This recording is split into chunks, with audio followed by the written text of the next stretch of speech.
Hi everybody and welcome back to Let's Play Tokyo Xanadu EX+. So last time out we started off the next side chapter where the whole gang has gone off to a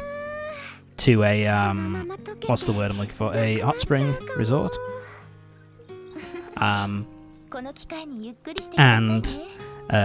But obviously there seems to be something that Mitsuki and Asuka have set it up, so it seems like there's something more important at play that they want to kind of discuss with the other members of their group dealing with the eclipse. And last time it was basically a bit of character development, I suppose, a little bit, and character interaction between the lads. So this time we're starting off with the girls, because of course we have to have our fan service. It's an anime style game, so of course we have to have some fan service in there.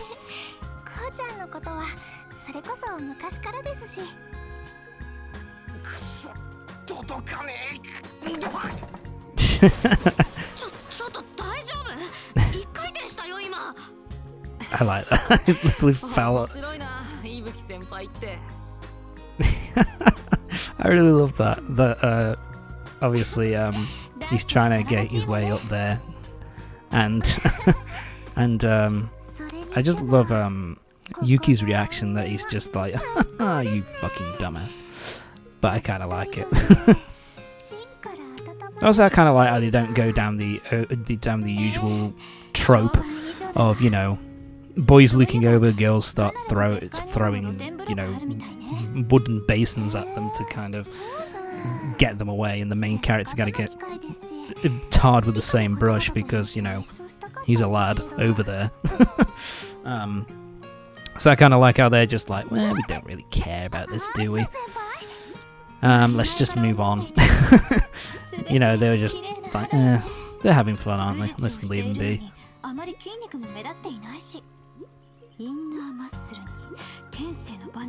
Okay, the sound effect for prodding at the skin is a bit much. It's a bit cartoony. Yeah, I think this is kind of nice as well. Okay, not that. But that's the reaction from Sora there was pretty amazing. Yes, this is very anime. The jealousy over boob size. But I was just going to say that I kind of like how Asuka kind of acts like a normal teenage girl in this kind of little scene, where it's kind of something we haven't really seen throughout the rest of the game. So it's kind of a nice little thing to see. And I think it's also nice, to have a bit of comedic relief after everything that's happened throughout the game so far. Have a bit of a chill out moment where the lads are just hanging out and having fun, and the same thing is happening with the girls as well, that they're just chatting amongst each other and having a good time. It's why I say this chapter is more of a kind of a relaxation chapter, which kind of just gets the status, kind of gets everybody kind of set up in one direction, ready for the second half of the game, or basically the second half of the game. Sorry if you hear the dogs in the background, they never shut the fuck up.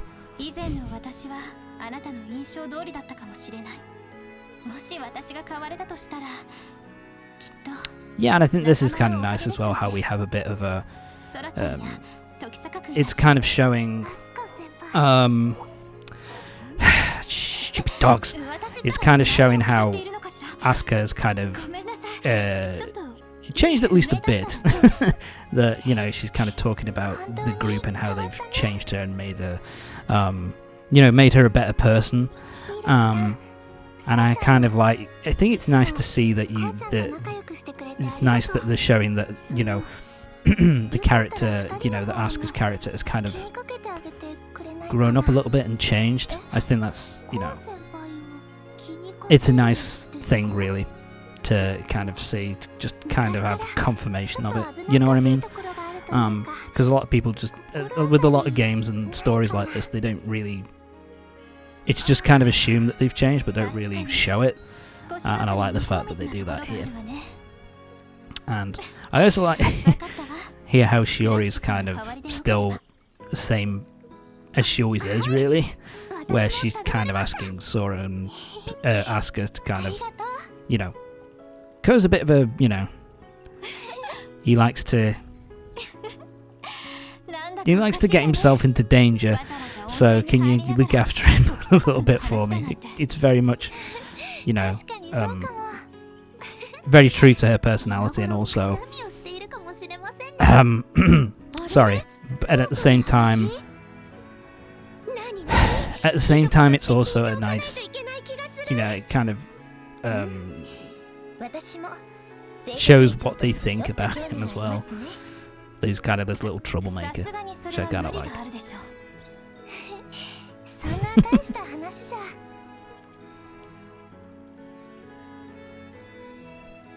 Yeah, I guess you could argue that this part here, where they're all just talking about the main character, is a bit kind of,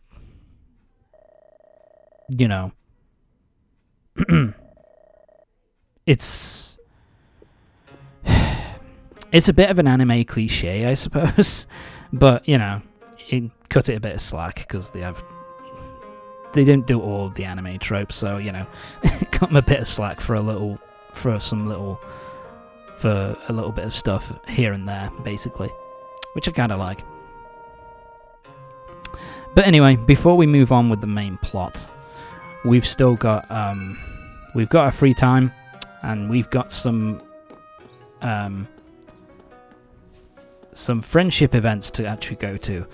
So let's start off by meeting up with oh, am I running off? What am I doing first? Just run past Asuka. Oh, okay, I know what I'm doing. Basically, you want to go up to the shrine first, and you want to go and look into the cave here. So let's head up. You get a little cutscene here with Mr. Goro, I believe. So yeah, we have a little bit of a chat with Mr. Goro first, and of course it doesn't use up any of your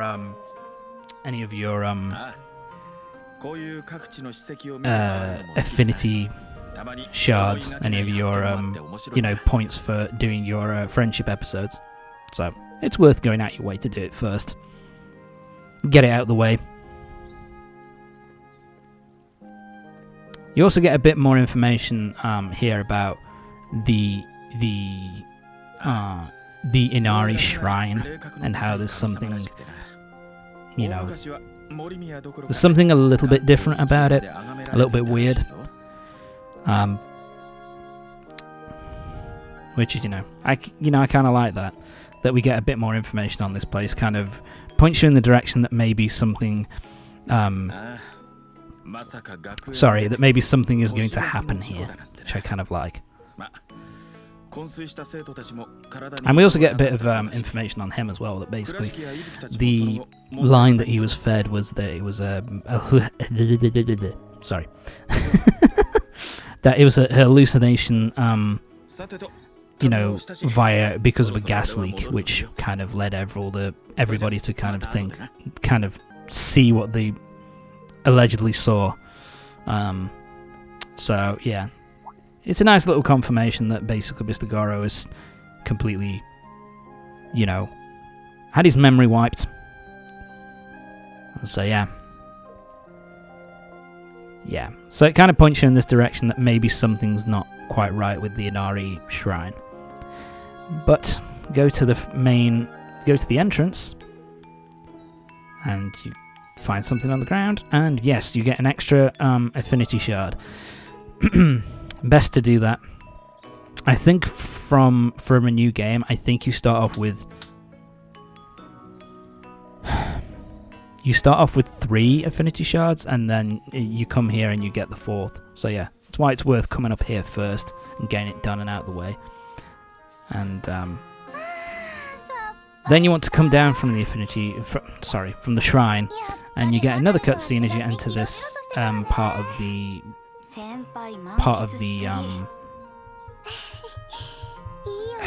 what's the word I'm looking for? But as part of the area. Sorry, whatever. I couldn't think. Where Ko meets up with Rion and the two of the other members of Spika. Jesus, Rion, that's not very nice. I have a bit of a word with him.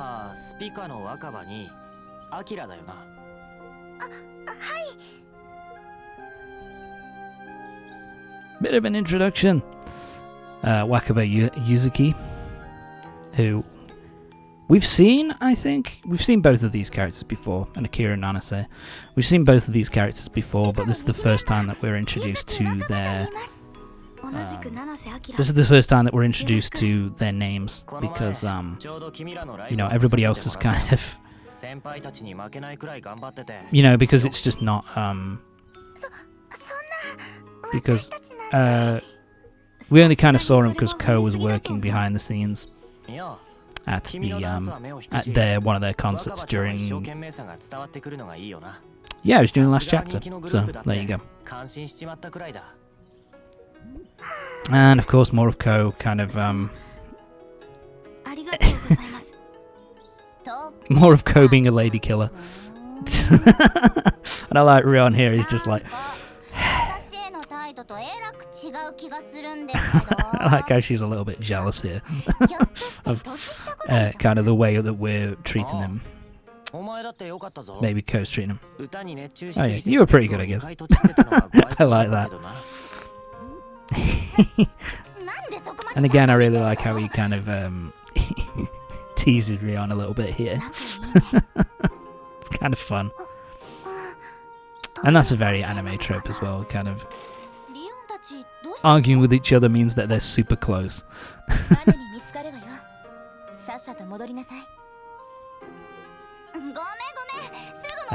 So yeah, so this is basically setting up why we're not going to be seeing Rion for the rest of this little section when we're doing the Infinity Shard stuff, because they're going off to have a meeting. She's going off to have a meeting with the rest of Spika, so she's going to be out of the way for a little bit. That's how it goes.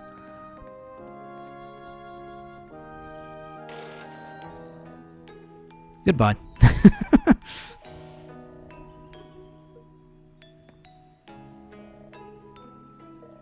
Okay, so now we've got to do some. So yeah, basically at this point, you've had the two major story links, like you've had the main two bits of story cutscene, and so now you can, if you want to, you can just say fuck it to the Infinity Shards and just go up to the second floor of the main building, and go get dinner, and that will push the story on.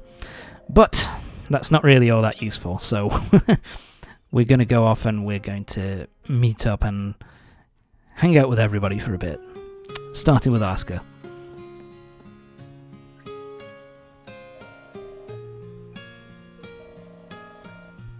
I actually really love the music in this area. It's very kind of serene,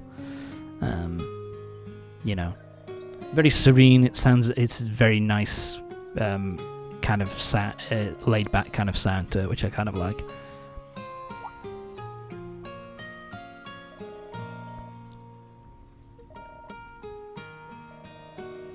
So yeah, get a little bit of I guess backstory for Asuka. Talking about how basically she started off living in Japan, went to the US and was there. You know, has been there for the last like 5 or 6 years as part of this anti-eclipse group that she's a part of.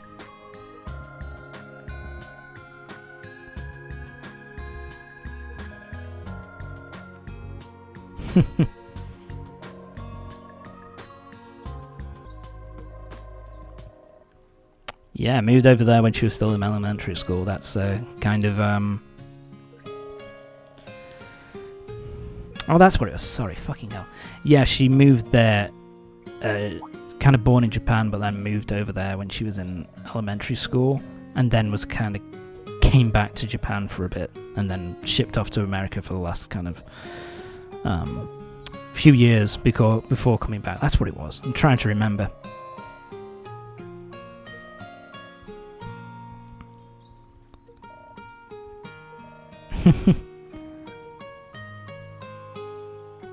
Yeah, and I kind of like the little bit at the end where it's like,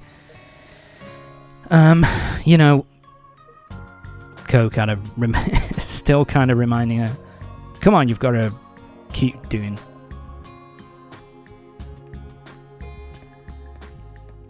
And I like this little bit at the end. Kind of alludes to what's going to be happening fairly soon. We've got a little bit of a while to go, but we'll soon find out. But you know that he kind of talks about it, kind of still like worrying about it, trying to make sure that, you know, don't do everything by yourself. You know, I'll help you out whenever you need to. And her kind of being like, yeah, that's just the way he is, huh? Which I kind of like. But anyway, let's hang out with Mitsuki for a bit for now. Let's head off.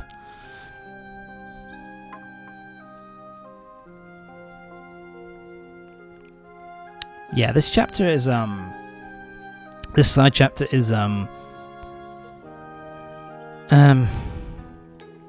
very kind of very kind of laid back kind of chapter, where we don't really get into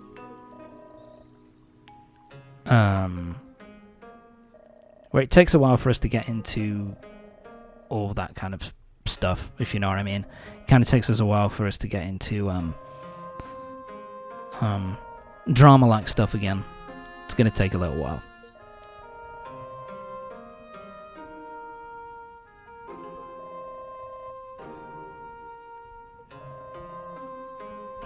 No. Kyoko's got to run the run the family, or help, you know, keep the madness off Mitsuki, you know, because of all this, you know, because of all this arranged marriage bullshit that the family's kind of pushing on her. So Kyoko's just working hard to kind of keep that off her.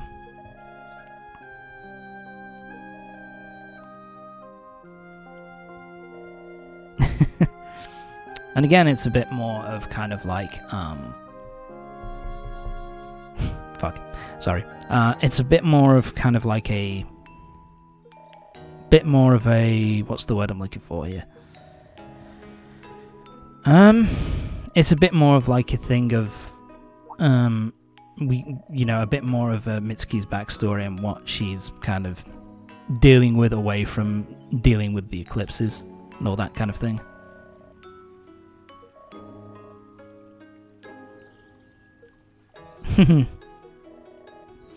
And yeah, and I kind of like this as well, that, you know, Asuka and Mitsuki are kind of, after talking to Ko, are kind of thinking kind of along similar lines, but kind of like don't want to force something on him, and it kind of shows that they have some kind of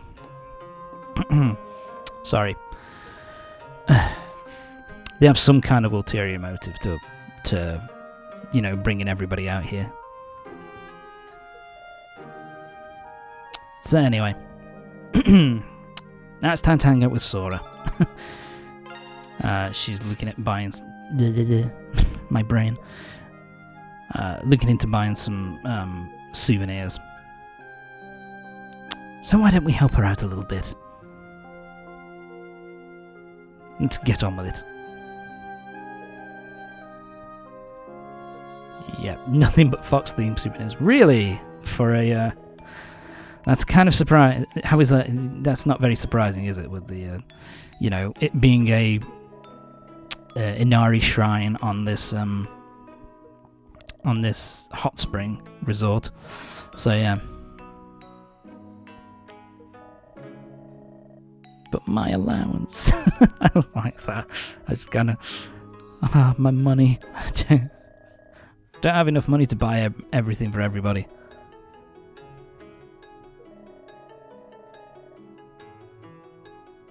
Then again, a lot of what these kind of sorry, a lot of what these kind of scenes are more, you know, they're more of kind of backstory for each of the characters of how they kind of got to where they are. Kind of talking about, you know, kind of here talking about Sora's kind of upbringing and the training she was kind of, you know, put through and that kind of thing. So it's something I think this game does really well, of kind of giving you backstory for each of the characters and getting, you know, making sure that you know about all the stuff that they kind of, sorry, all the stuff, and, you know, kind of so you know what they've been through and kind of how it kind of relates to the way they are now. So I kind of like that. It's does a job similar to the social links in the Persona series, and actually does them really well, surprisingly. Anyway, moving on. Alright, let's talk to Shio next, because he's, you know, sitting at a table in the corner all by himself, so let's go hang out with him for a little bit.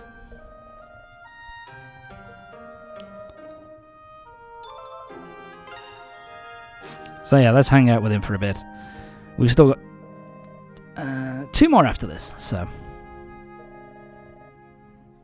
let's hang out. So yeah, and this is kind of an interesting thing that basically, sorry, that Shio was here in the past with Kazuma, and we get to have a look. By the way, that does look fucking disgusting. It does not look good. Yuzu. Yeah, I don't think I've ever had that fruit. It's apparently a very similar to. It's similar to lemon, but it's not quite as not as bitter, not as not as bitter. It's kind of more sweet, but it's kind of along similar lines. Which, you know, why would I have ever had it? Don't really sell them over here. But anyway.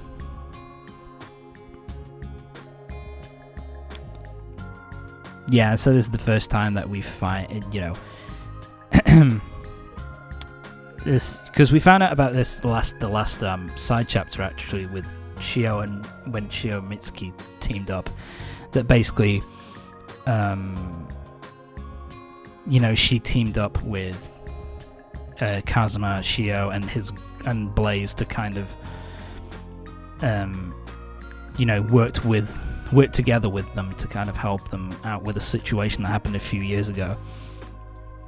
And yeah, well, they were both in middle school. Or well, Mitsuki was in middle school anyway. I think Shio was a dropout at this point. But basically, it's kind of a nice kind of. So we kind of know about that from the last side chapter, but this is the first time that Ko has really.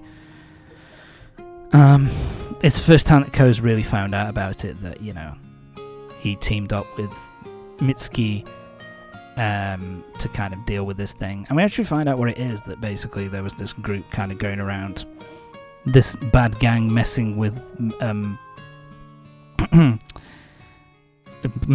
schoolers, and so these guys doing some really horrible shit, and so he teamed up with Mitsuki and the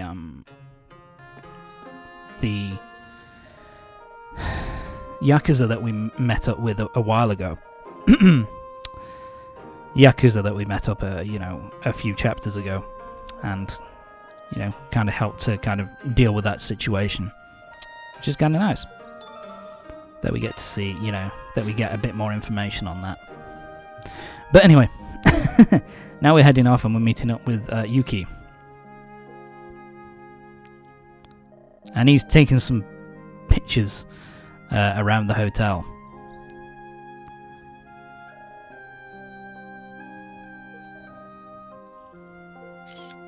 What? I like that. Just to confuse him. By the way, if you look at the phone screen there, it doesn't look like he's taking a picture at all. That's lazy.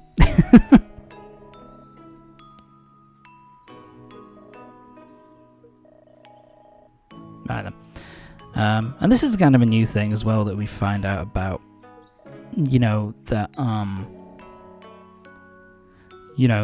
that the reason why Ko wants his picture taken is so he can send it off to his parents, let him know that he's doing all right. Which I think it's the first real time. Sorry, fuck. I think it's the first time in the game that we actually hear Ko talk about his parents. They're not really brought up with the entirety of the game up to this point. And I think it's also kind of a nice little thing here where they bring up kind of Ko wanted to send a picture to his parents to kind of set up, us talking about Yuki and what's going on with his family and the fact that he doesn't really get on with his dad, and that his sister is pretty much the only point of contact, as it were. So yeah. And so yeah, he finally convinces him to look. Let me take your photo, and then you can send it to Aoi.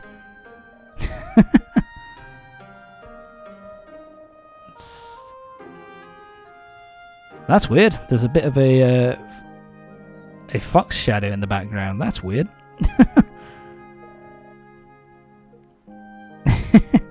I'm just messing with. And I like how Yuki is kind of freaking out a little bit about it. I kind of like that, how he, because he tries to be so serious and scientific the whole time. And here he's kind of like showing that he's still got a bit of a fear about him, so that's kind of cool. My apologies. So for the final shard, basically you go here and you use the affinity shard, but basically you can't talk to her immediately because she's still in the meeting with Spika, so you have to wait until you've done the next story section. Sorry, and then once you've done the next story section, then you have a little bit of free time and you can do your friendship episode with her then. So it's a bit of a pain in the bum, but whatever. At least it makes sense for the story. But anyway, that's it for this part. Join me next time when we're going to be heading upstairs and we're going to be continuing the main story, and we're going to be finding out why Mitsuki and Asuka brought us all out here in the first place. So join me next time for the next part when we will continue story. See you next time.